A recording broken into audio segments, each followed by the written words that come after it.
Pasangan selebritis Nia Ramadhani dan Ardi Bakri mulai menjalani rehabilitasi di Panti Rehabilitasi Badan Narkotika Nasional (BNN) Pusat Minggu, tanggal 11 Juli tahun 2021.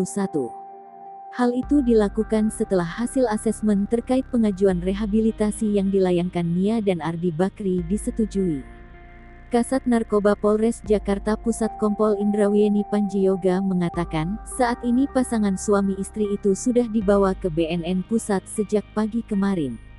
Selama 4 hari di dalam penjara, Nia Ramadhani dan Ardi Bakri belum dibesuk keluarga, termasuk Abu Rizal Bakri yang merupakan ayahanda Ardi dan mertua Nia. WOD mengakui Nia dan Ardi cukup terpukul karena keluarga inti mereka belum datang ke Polres Metro Jakarta Pusat.